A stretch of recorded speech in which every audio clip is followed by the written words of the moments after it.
এখন আমরা ভেক্টর পদ্ধতির সাহায্যে ঘনকের যে কোনো দুটি কর্ণের মধ্যবর্তী কোণের মান cos ইনভার্স 1/3 বা π/2 - sin ইনভার্স 1/3 হয়ে থাকে সেই সমস্যার সমাধান করব।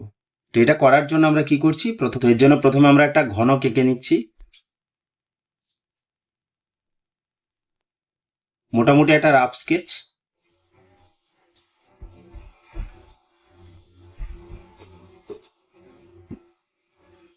এইভাবে একটা আমরা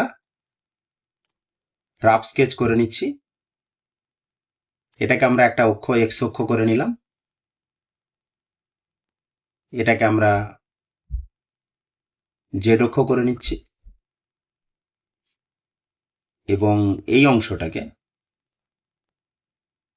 ওয়াই অক্ষ করে নিচ্ছি। এরপর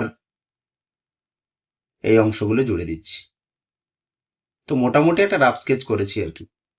তো এই অংশটা আমাদের মূল বিন্দু, যার স্থানাঙ্কটা 0 0 0 বা অবস্থান ভেক্টর হচ্ছে 0i cap 0 j cap 0 k cap.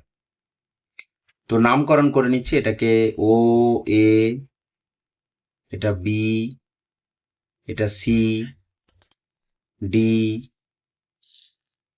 ই, এফ এবং জি। তো এরপর সাথে সাথে আমরা কি করছি না, এই শীর্ষবিন্দুগুলোর অবস্থান ভেক্টর বা অবস্থানগুলো আমরা দিয়ে দিচ্ছি। আমরা ঘনকের প্রতিটা বাহুর দৈর্ঘ্য এ একক ধরে নিচ্ছি। তাহলে এই এ বিন্দুটা যেহেতু এক্স অ্যাক্সিসের ওপর রয়েছে, তো এর অবস্থান ভেক্টরটা হবে a0 0। বি বিন্দু যেহেতু আমাদের এক্স জেড তলে রয়েছে, তাহলে আমাদের এক্স এর পার্টটা থাকবে, ওয়াই এর পার্টটা 0, জেড এর পার্টটা থাকবে। সি বিন্দু আমাদের রয়েছে জেড অ্যাক্সিসের ওপর, তাহলে এর অবস্থান হবে 0 0 a। ডি বিন্দুটা রয়েছে ওয়াই জেড তলে, তাহলে ওয়াই আর জেড এর পার্ট থাকবে, তাহলে 0 a a। ই বিন্দু স্পেসে রয়েছে, তো এটা হবে এ এ এ। এফ বিন্দু রয়েছে আমাদের এক্স ওয়াই তলে, তাহলে এ এ 0। জি বিন্দু রয়েছে আমাদের ওয়াই অক্ষের ওপরে, তাহলে 0 a 0। আর ও বিন্দুর অবস্থান ভেক্টরটা 0 0 0। তো তোমরা যেভাবে অক্ষ নেবে সেই রকম করে বিন্দুগুলোর নামকরণ করবে। তো এখানে কি লিখে নেব আমরা, যে মনে করি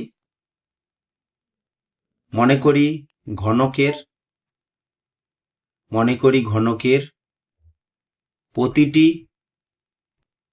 বাহুর দৈর্ঘ্য সমান এ একক। তাহলে এ একক ধরে নিলে আমাদের শীর্ষবিন্দুগুলোর অবস্থান ভেক্টর দেখানো আছে চিত্রে, সেটা লিখে নেব।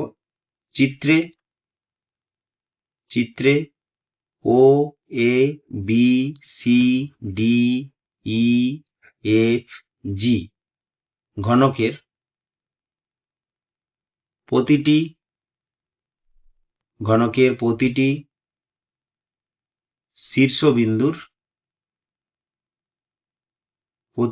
শীর্ষবিন্দুর অবস্থান ভেক্টর দেখানো হয়েছে বা দেখানো হলো, যেটা খুশি লিখতে পারো। তো এবার আমরা কর্ণের কথা বলবো। কর্ণ অবশ্যই একই তলে হওয়া চলবে না, যেমন আমাদের এই জি ডিএফ এইরকম কর্ণ কিন্তু নেওয়া চলবে না। আমরা নিতে পারি বিজি কর্ণ নিতে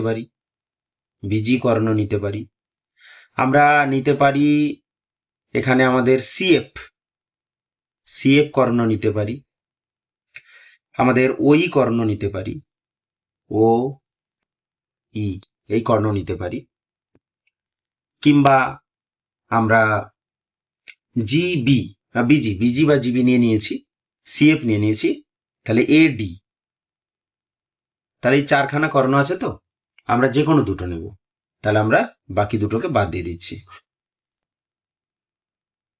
তাহলে কি করছি, আমরা এখানে লিখে নিচ্ছি যে বিজি এবং সিএফ কর্ণের বা কর্ণ দুটির কর্ণের দিক অনুপাত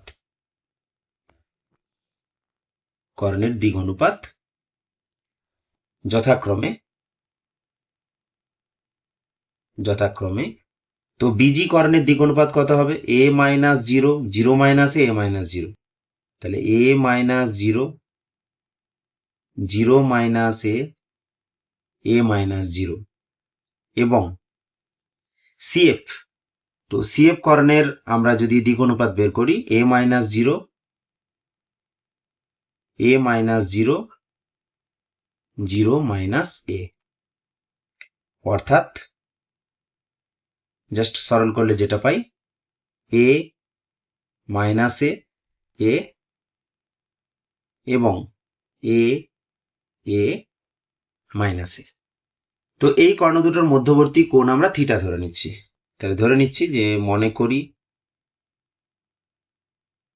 করি বিজি এবং সিএফ কর্ণের মধ্যবর্তী কোণ সমান থিটা। তো আমরা দিক অনুপাত জানি, কোনটা থিটা ধরে নিয়েছি, তাহলে আমরা কস থিটা মানটা বের করে নিতে পারবো, যে কস থিটা ইকুয়াল টু কি হবে, A into A minus A into A into minus A, অর্থাৎ A square minus A square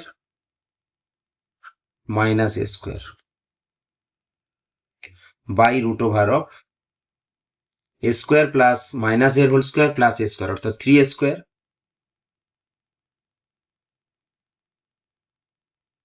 ঠিক একইভাবে এ স্কোয়ার প্লাস মাইনাস এর হোল স্কোয়ার, অর্থাৎ root over of 3a square. তো এখানে একটা করে স্কোয়ার কেটে যাচ্ছে, আর যেহেতু মাইনাস আসছে সেই জন্য আমরা এখানে মড নিয়ে নেব। তাহলে উপরে লবে আমরা মাইনাস এ স্কোয়ার পেয়ে যাচ্ছি, মড আছে তাই আমরা এ স্কোয়ার লিখলাম, এবং নিচের অংশটা রুট থ্রি স্কোয়ার মিলে আমরা পেয়ে যাচ্ছি 3a স্কোয়ার। তো স্কোয়ার কেটে গিয়ে আমরা পেয়ে যাচ্ছি 1/3। তাহলে কস থিটা আমরা পেয়েছি 1/3, অর্থাৎ এখান থেকে লিখতে পারবো থিটা সমান কস ইনভার্স অফ 1/3। আর আমরা ত্রিকোণমিতির বিপরীত বৃত্তি অপেক্ষকের যে চ্যাপ্টার রয়েছে সেখান থেকে জানি যে cos inverse x plus sine inverse x equal to π/2। তাহলে cos inverse x equal to π/2 minus sine inverse x, অর্থাৎ এটাকে আমরা লিখতে পারবো π/2 মাইনাস সাইন ইনভার্স অফ 1/3। তো আমরা